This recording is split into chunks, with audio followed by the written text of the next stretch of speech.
right into champion select and talk about hopping. They're going to hop Tristana right out of the game. And this is exactly what I thought TSM was going to be doing. They very rarely actually use all of their bans on one person, but they would try to take out the best champion of one of each person. So Zuna's played nothing but Tristana since their success. I don't think he's lost with it.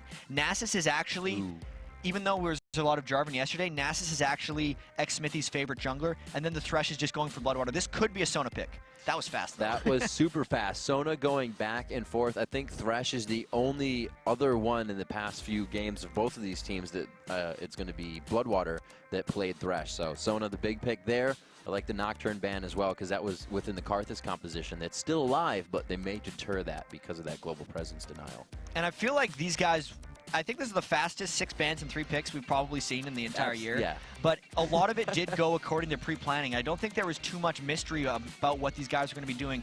Because Vulcun actually banned out Renekton, they're trying to take that away from Dyrus, who's his strongest thing. And then they picked what I think is actually Psycho Sid's #2 champion right now in Malphite, even though he's only played it once all year.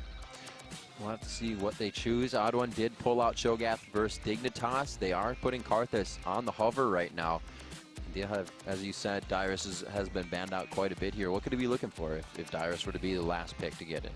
So Dyrus will probably wait a little bit longer to pick his thing, depending on what the rest of Vulcun ends up picking is, because Reginald is going for that contested Karthus pick right now. They know that Mandatory Cloud plays that multiple times. He was actually already playing that in the victory that Vulcun had over TSM, and picking Wild Turtle's AD carry is also, he's the wild card of TSM, so to speak. He played 5 different AD carries during Super Week, and there's not a full rhyme or reason onto what he plays. He oftentimes just picks to win the lane or get the individual matchup, and he doesn't really care about the greater scheme of the game, but it's been working out for them great. Right, and a smart pick anyways. The jungler and top laner showed, so you're not going to lose anything there. Get the AD carry right now. Like you said, wild card on Wild Turtle, and he gets what he wants right now. And let's see what Vulcun still has to do here. So now they have the opportunity to counterpick the mid lane. They could go with something like a Diana because they've done that against Karthus in the past. And we really don't know exactly what they're going to be going for. If that's a Zyra, MadCloud hasn't played Zyra, but Bloodwater has also pretty much only played Thresh, Sona, and Lulu this year. Yeah. He's played 1 game of Nami, but that was back when he was on GGU. So that would be a difficult support if he decides to pick that, and it would also give the opportunity for a last pick, counter pick from Mandatory Cloud mid. We do see a hover on Rumble from Dyrus here. We saw a bit of Kha'Zix and Jace come out from him. Obviously, they couldn't catch him on Kha'Zix, but they do lock in the Rumble, and he hasn't really gotten a huge nerf or anything. Just people haven't been using him as much since the ultimate isn't instant damage. And this is something that Dyrus has played a lot of in the past. Yeah. He definitely likes playing Rumble sometimes, and it's a good pick against Malphite, because oftentimes when Malphite lanes, he loves to just stack armor since it synergizes so well with his entire kit. He has an armor percentage steroid, the damage on his E has an armor ratio on it, but Rumble just does magic damage, so he makes the itemization much more difficult for the Malphite player if they go up in a 1v1. And the Cho'Gath is actually something that the Odd One played in their win against Dignitas in their last game of Super Week, so actually the last time we saw TSM in competition. And that is a bold counterpick mid lane by Mandatory Cloud. I guess it's what you have to do when you're faced with a poke composition. It seems a little bit like it. They want to be able to initiate with the rest of the team. If Psycho Sid goes in, that will allow Bloodwater to land his roots and his knockup after that. And they're going a little bit AoE themselves. There's so much AoE in the game nowadays, it's almost rare either team has an AoE comp, because they really both do when you look at it that way. But Mandatory Cloud going with a very curious choice here, because in the past, he's been the guy who tries to out-farm and then apply pressure that way. He has run some teleport in the past, but going teleport against Reginald's Karthus, that obviously doesn't have teleport because he's got that Requiem, might tell me that Mandatory Cloud is going to try and keep up with Reginald throughout the game, as far as roaming goes. And how do we feel about these lane swaps? Because you have a Caitlyn Sona, you're going to take some power chords, you're going to take some poke, and you have a Zyra support. Right now, Zuna's running heal. It's 1 second. It's been locked in. His escape is flash and strut speed. Are they going to want to match up against that? Because the damage is going to stick in that Zyra lane. It'll be very interesting to see if they decide to 2v2, because I feel like TSM thinks they have the edge in the majority of the lanes. I think they're confident in Dyrus' ability to beat Psycho Sid, and they picked the counter lane in Rumble versus Malphite. So if they can get that lane, they want it. Also, when you pick a Caitlyn, even though Caitlyn is a good shover in a 1v2, Caitlyn wins 2v2 matchups. That's one of the reasons she's such a safe generalist pick in competitive play. So Yes, I think that TSM will have to react to 1v2s, but I don't think they're going to initiate them themselves. Oh, of course, right. It's keeping that blue side, keeping the golems in the bottom. Not really an all-in bottom lane, but they can keep themselves safe, like we said. They're poke anyway, so they're looking to get the advantage out of that. We may see a TSM game where they go fast turrets, if they can get the swap in their favor on this. That was something TSM implemented in that week 4. We saw the first Super Week, just 5-minute turrets all over the place down to the inhibitors. And TSM does a good job of switching up their strategies. I was trying to watch their level 1s in Super Week, and they actually did a different thing almost every game. Sometimes they 5-stack, sometimes they try to get deep wards, and sometimes they just decide to spread out. This looks like one of those games where they spread out a little bit. They actually tended to invade more against teams that were extremely high-seeded, so they wanted to try to get an edge on those guys. But against someone like Vulcun, if they're not invading in this situation, that would kind of tell me that TSM is very comfortable in their ability to win this game standardly, and they don't need any level 1 tomfoolery to get something going. There we go, a flag toss in the bush. Now, this isn't something we talk about too much. We talk about kind of bringing hard crowd control to a lane, but what kind of, you know, not danger or threat, but kind of troublesome effects does it pose when you do have a Katarina in middle? Is it a lane that Odd1's not going to want to focus because you don't have a result of getting a gank every time, or what are they going to do in that situation? So Katarina is an incredibly difficult champion for Cho'Gath to gank in particular, just because she can usually just jump out of the rupture to just hop right anything out in the area, and Reginald will mainly try to follow up with the slow, so I think that lane will mainly be a farm lane unless Mandatory Cloud decides to get really aggressive.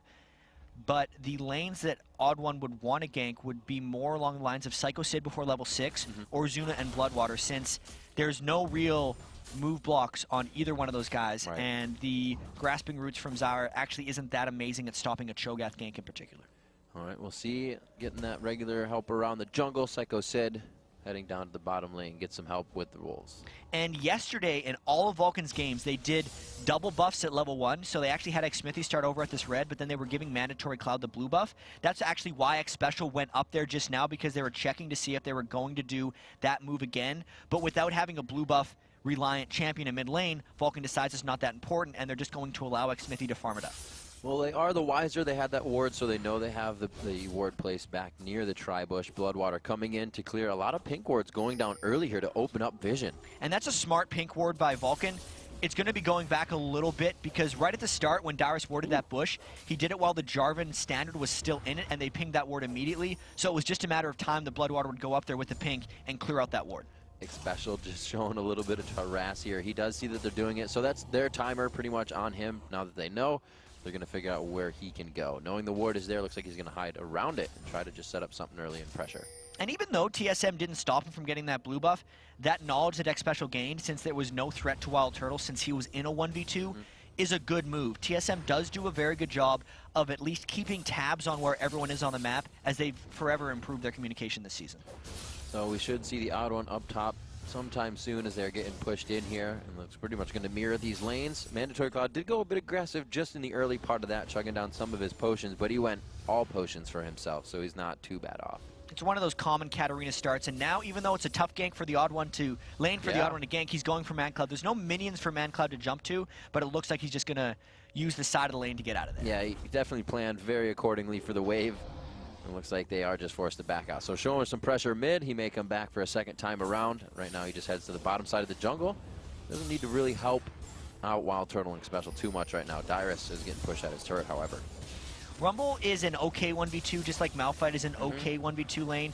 Both of these guys decided to go with their 2 people in the lane that had access to the double golems. This could be one of those TSM kill both outer turrets, rush the games, but because there hasn't been the early tower dives, it's not exactly the TSM we saw way early in the season. This is a much more reserved TSM, just hoping to farm out and maybe just beat Vulcan by superior laning mechanics. Quite a bit of time spent down here again. Xmithy returns to lane. They say, don't go away if the minions are just going down. Soak up the experience here with me. More pressure to come out, and looks like they will back off once more. The wave will reset on this one. Xmithy may get some time to go back here. And both of these junglers haven't really been able to apply much pressure. It's interesting that Xmithy decided to go down and almost babysit Psycho Sid down here, trying to keep Wild Turtle off of it, whereas the odd one has just been happily farming away. It actually looks like Vulcan's trying to get some time for this turret to recover, because Psycho Sid might want to go back and shop a little bit. the turrets are basically even across the top and bottom, and the odd one is instead putting more pressure, it seems, on Mandatory Cloud, because we know the focus of this game is most likely going to be shutting down ManCloud. And he is going right after it once again, waiting for that wave to not be there. Looks like he dodges the rupture. The wall goes down. It's only going to be the shout. A few Skittles onto the ground. He takes a good amount of damage, but that's going to be the pressure they want really to start taking over this lane. Reggie knows that he needs to be able to get going, and picking Karthus into Katarina is quite difficult. Oh, finally, Xmithy. It looks like a little bit of damage pays off. Doesn't look like they'll be able to get the full kill as they're kited backwards, and that's just that poke team being able to kite constantly. And now, as a result of all the ganks that the Odd One has put mid, whereas Xmithy has been helping down bottom, that turret's very close to falling, and that's why the Odd One is all the way back up as Turtle gets aggressive bottom. They go super aggressive just after getting damage done to them by Xmithy. Oh! They take him out. Quick 1-2. Peacemaker into auto attack from the headshot special there to help with the power cord, and Xmithy just gets himself dropped out. That was not wise. He also got turned around a little bit more by Wild Turtle than he thought he would. That Piltover Peacemaker hit him for the full damage. It didn't go through any minions before it got him. And then X Special actually used the auto attack reset right after Power Cord to get in a spike of damage just to finish off Xmithy and really catch him off guard. So that's the confidence of TSM thinking their lanes are straight up better, because that was nothing creative they did to create that first blood, but it gives them the 800 gold lead. And Odd One in the top lane, probably feeling good about that his lane was able to pick that up in the bottom. So just about 6 minutes in here, that is a gold lead coming in for Team Solo Mid at about 7,000 gold right now, or 700 gold, I should say. And it looks like that's really going to be only going to the BF sword of Wild Turtle. And this is going to make it very difficult on Psycho Sid in that lane, because he hasn't had much time to shop. He's going right now. He's going to need to get some kind of insane sustain in that lane, because the poke coming from the BF sword Caitlyn, especially with that mana potion that Wild Turtle's picked up, is going to be too much for Psycho Sid to handle, in my opinion.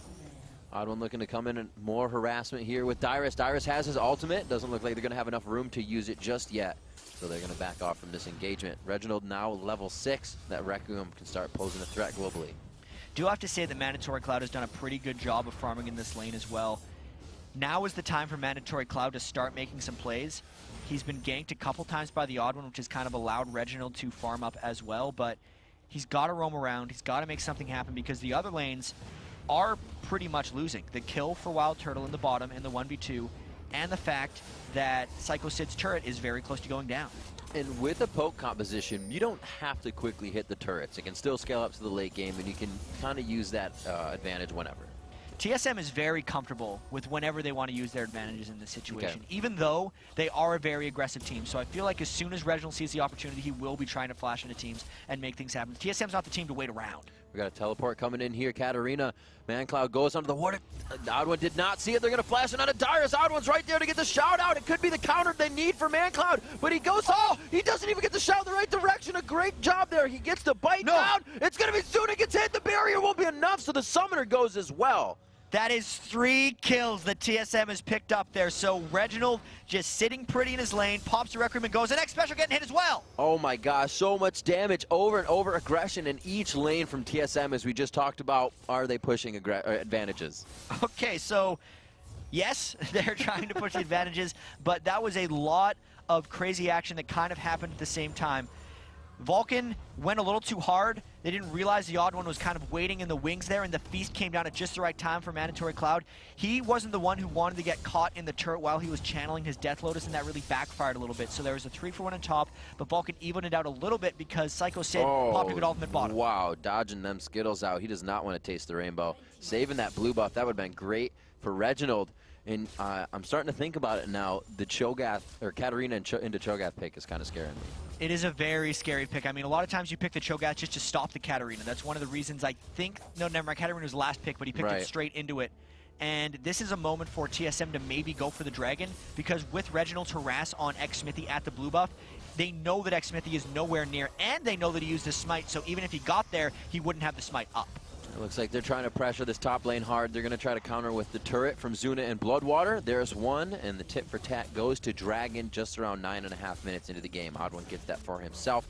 Feast and Smite to give himself a stack. And that's still a really good trade, if you want to call it that, for TSM, because both of those turrets that each team has taken were long in the process of being taken down. It was just the last few hits of the turret that were probably going to happen regardless of TSM going for that Dragon. So that is mostly just a free Dragon, even if it appeared like a trade. So we got 3,000 gold, just about in the favor of Team Solo Mid right now. Still probably seeing that mostly in the hands of Wild Turtle. He has 3,700 to himself, but he actually is matched with Reginald in middle. Reginald just has 2,100 gold in his pocket right now. And all that roam that Mandatory Cloud pulled off with the teleport up top when Reginald just sat pretty in mid lane has allowed Reginald to outfarm him by quite a good pace here. And across Reginald and Wild Turtle, both those guys are just gold generating machines. Since Wild Turtle joined TSM 14 games ago, he's had over 400 gold per minute, which it's hard to put those in context, but it is #1 in both LCSs by quite a large margin because he has just been on an absolute tear.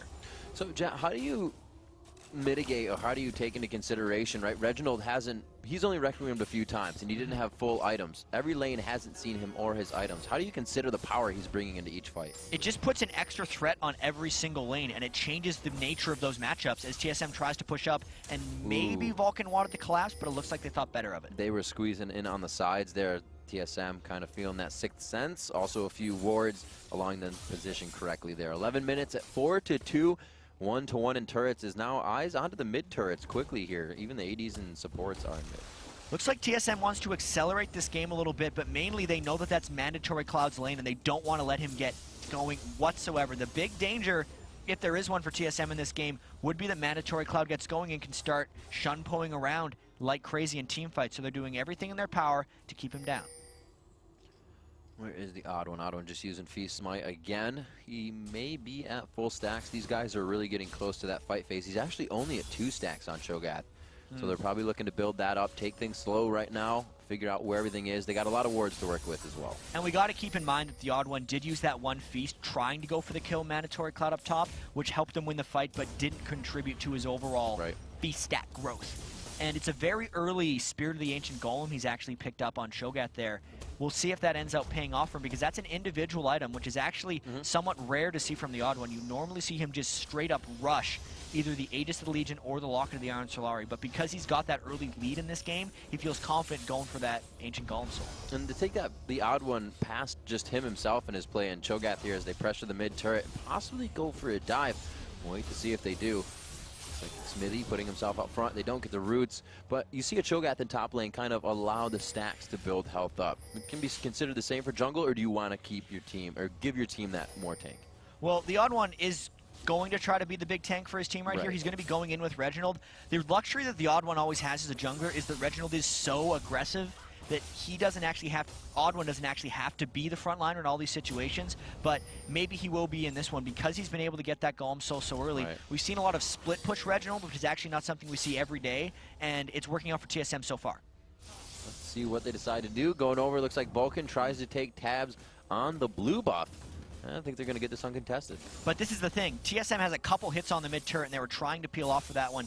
Dyrus is just trying to create pressure in that bottom lane, trying to recover farm from the extended 1v2 laning experience he had. So, yes, TSM lost the blue, but Reginald already had his Rod of Ages and that Crystalline Flask, so he's actually one of those mid laners who doesn't demand as many blues as most people do. Oftentimes, even late game, when TSM was running with a Jace, Reginald would give the blue buff to Dyrus' Jace because he knew the Shock Blast Acceleration Gate spam was so much better, and he would just conserve his mana and aggress at the right times. Oh, man, this is going to be big damage. Half health already in 2, in 3. There's 4, dodges the 4th one out. Strut knocked, activated. There he goes, locks it down. Zuna knows he's going to have to fight this one out. Reginald looks to be getting himself a blue buff refresh. The Summoner spell as well. He's not even buying time for people to come up. The teleport comes in late, and it looks, no, ManCloud is going to flash in. There's going to be some damage. It's going to be a don't chase a Singe situation. The Death Lotus finally picks up the kill, and the blue buff transferred back. But think of the pressure that Reginald just created there. Not only did he kill Zuna,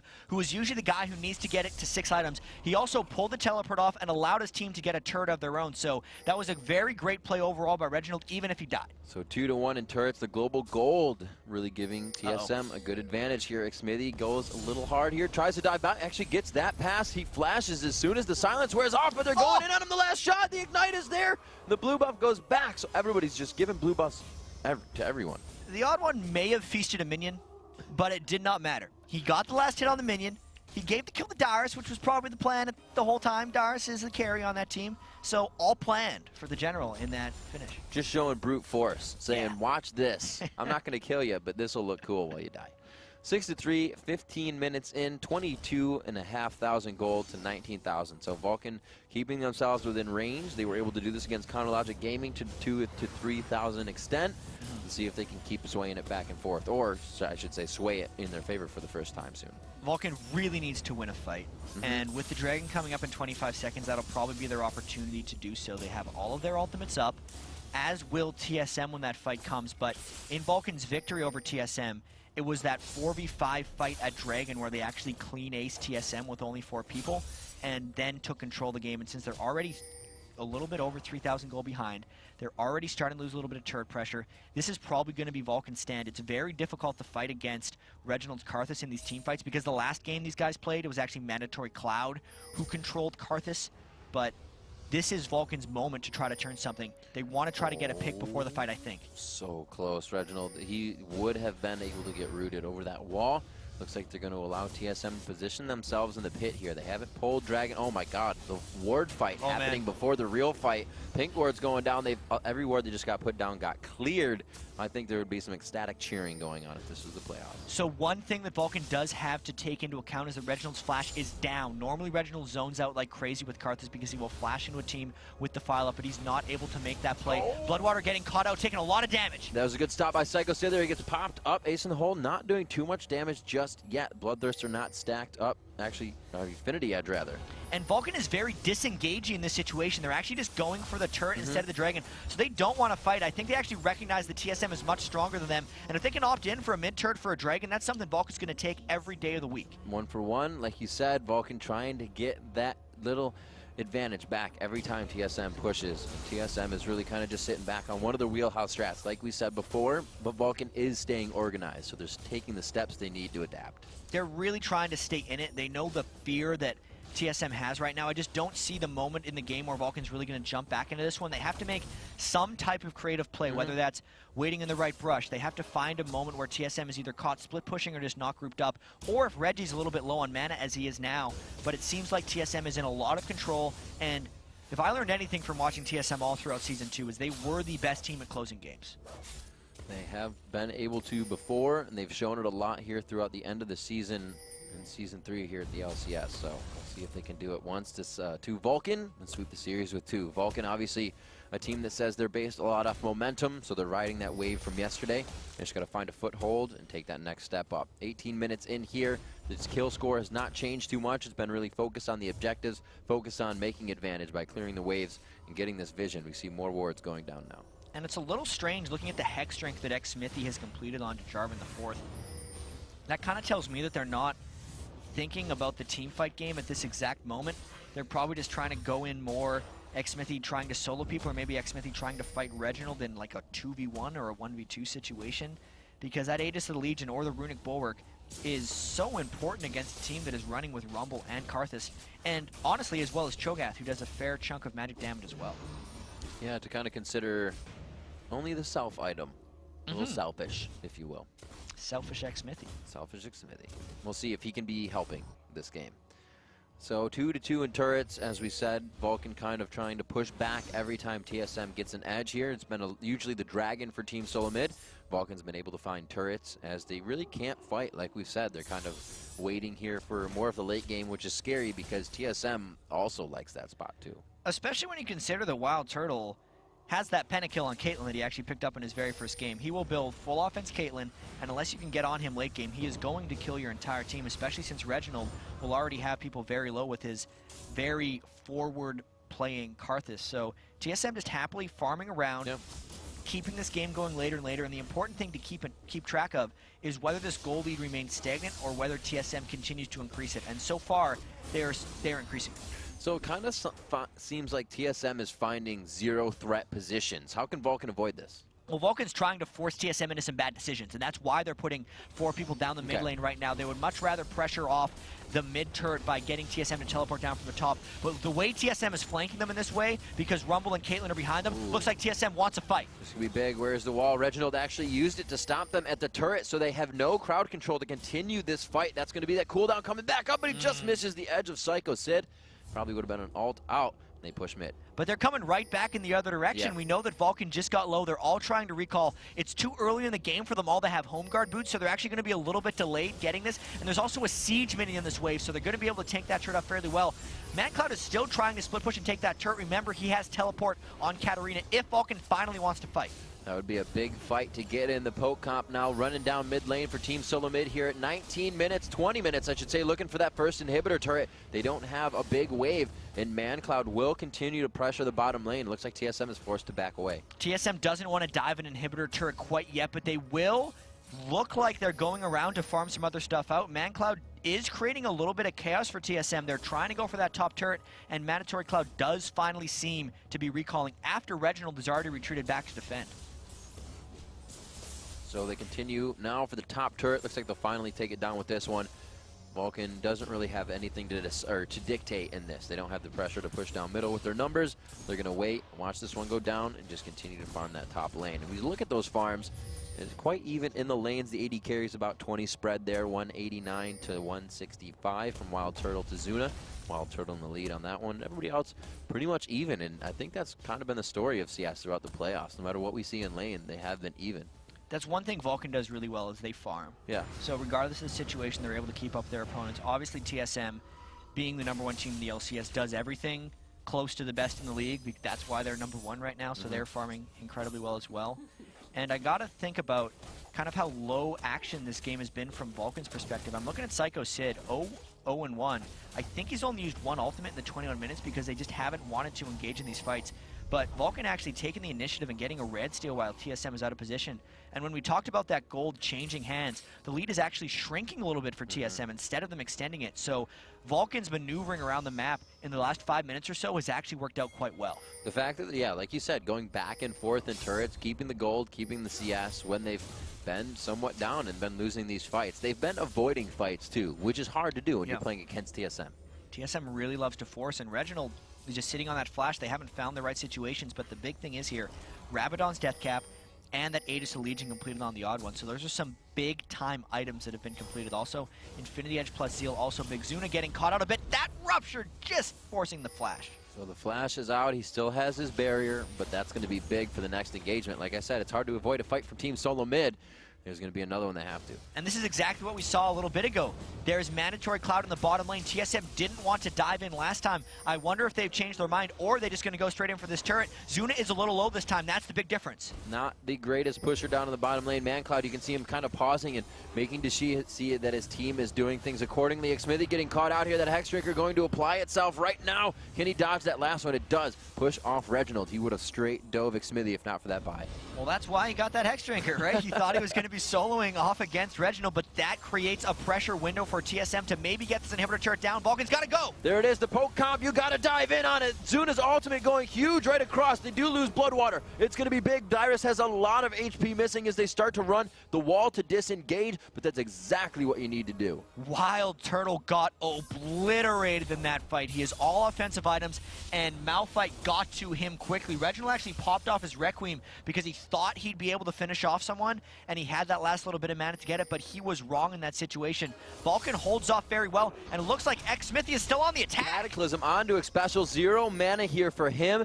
Here comes ManCloud from the backside. This is going to be an Oracle's down as well, so a big kill here. The map pressure now to go in favor of Vulcun if they can drop a turret after this, but they're looking tunneled in on this last kill. The next flag toss, the bite coming in, the feast from Oddwin isn't enough. The last blade cannot bounce enough. If they don't get the kill, Dyrus looks to turn this one around, but he overheats on the engage. Burning them down with Leandres. Everyone thought the odd one was going to be going down, but sometimes those selfish items can help out a lot. He had the 500 health from that Spirit of the Ancient Golem that he would rarely build in the past, and I think it did end up helping him out a little bit, just based on the health that was so close to Mandatory Cloud being able to finish him down, and the very aggressive Xmithy at the end there ends up going down.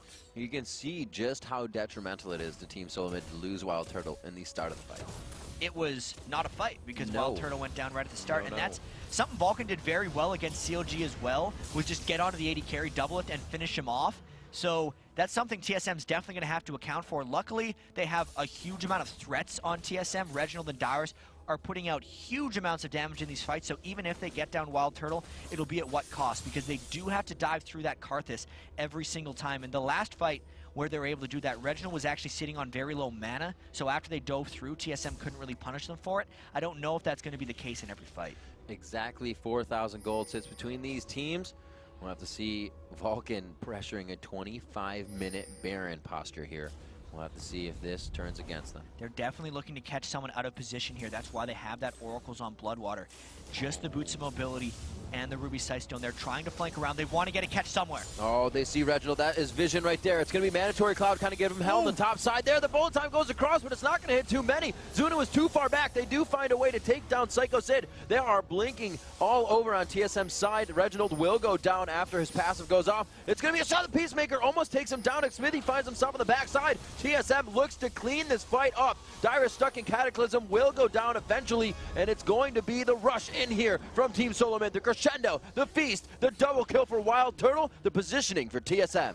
Vulcun tried to flank into Wild to just the entire TSM team, but TSM had superior coordination within that fight. Everything kind of went right for them, getting the 4 kills. Mandatory Cloud got pushed out of the fight very early on, and he is just hanging around at about half health. TSM has a lot of damage up. There's no feast for the Ottern if he wants to try to secure this. And look at the damage that Wild Turtle puts down on ManCloud, essentially making the harass of this impossible. TSM might be going for this Baron. They're taking quite a bit of damage. Requiem will drop down onto Zuna.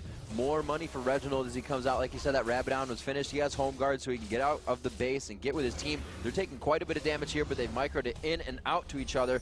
They're able to grab Baron at 26 minutes. That's going to be that pause button for Vulcun. And Vulcun had done such a great job fighting back in this game and kind of putting themselves in situations where they thought they could win a fight.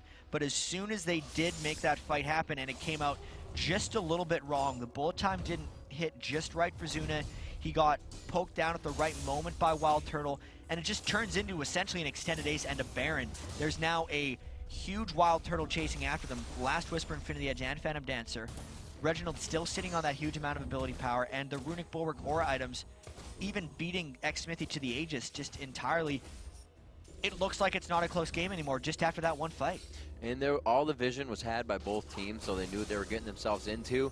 The gold lead spreads to about 7,000 now, which is, it was 4,000 just before that fight we saw here. 27 minutes, the Baron going in favor of Team Solomid, obviously putting money in the bank and buffs on their shoulders. And 12-7 is going to be the score here. 4-4 in turrets. Like I said, the turret objectives kind of stopped after we saw that. It's been all about lanes, pressuring, finding the next fight. They were just trying to split push around for a long time and actually doing a really good job of keeping it even, but then eventually just ended up fighting. And now that Reginald's flash is up, I wouldn't be too surprised if they just decide to go in. One of the hardest things to dive on in the game, by the way, is Azara, but that turret's already low. They're going to be able to get a few pokes on here. Just face taking this one out. The power cord drops it for a special. They look to go onto the inhibitor. Wild Turtle staying in the back, keeping an eye on the AD carry here as well as Reginald and ManCloud, the matchup of the day. They're going to let this one go down. I think if they lost a fight in this situation, the game would be over, right. And Vulcun still sees a sliver of hope in this game if they can fight TSM without the Baron buff. That was probably a smart inhibitor to just let go down.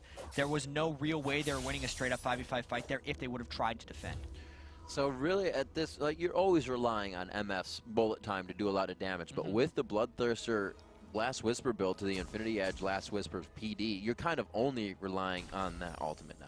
And the big thing about that is it's a 3,000, almost 3.4 thousand gold difference between Zuna and Wild Turtle, so that's his only option. There's no way he's going to be able to go toe-to-toe with Caitlyn. Right. And because they actually have a fairly good follow-up composition, and the fact that Zuna is there for the assists and Mandatory Cloud would be there for jumping around and getting the resets, it is the appropriate Misfortune build in this game. He did go Bloodthirster into Last Whisper. He might even just be going for Black Cleaver next because it's not his job to go toe-to-toe with anyone on TSM. It's his job to supply damage, get people low, and just create as much utility as possible.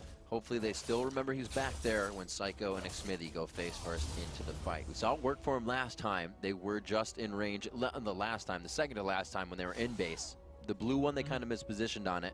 So they're kind of 1-1 on it. If they can get this next one, I think they'll be able to push some turrets down. Because when they won that other fight, they came out of it with a lot of health. And TSM still has the Baron buff. It's about a minute left on this one. They're going for as many outer turrets as they possibly can. I don't think Vulcun can realistically defend this one. They're just kind of here to give the turret moral support. I'd be very surprised if Vulcun actually initiated the fight on this turret. If anything, TSM would go if they see the opportunity. This is the last hoorah on that Baron buff here for Team Solomid. It's about to wear off for them. as they continuously move up. They got about 30 seconds on that. Yeah, this is the last wave they can go with Baron, so if they wanted to make a move now that they have Bloodwater at almost no health, the Requiem might actually get him. They have so much pressure to just start a fight without even seeing the team they're fighting against. Bloodwater, no help here. He actually used Summoner Heal to get through that one, and the ultimate's not going to be able to pressure off of this turret. But TSM using their Baron buff for everything. There's the flash from Reggie. He's exhausted. Zuna can't even get his ultimate off on this when he goes to turn around for bullet time. The Cataclysm locks up the team, but it's not going to be enough. Psycho, Siddiq, Smithy both drop. It's going to be an ace if Bloodwater comes back off the fountain. No team is better in North America at using their windows of opportunity. There's a couple seconds on that Baron buff left when they decided to go in for that fight, and it's probably going to give them the win. And it looks like they get the first turret, the second one in their eyes here just after 30 minutes. TSM looks again to the turrets. It gets them the win, and the first win in this series. 30 minutes into the game, they crushed Vulcun essentially in this first one. It was close for a little while when Vulcun made the comeback, but then TSM just kicked it into high gear as planned for them. They were absolutely thinking about the past times that they've played them. They gave them the consideration and still are coming into game 2 about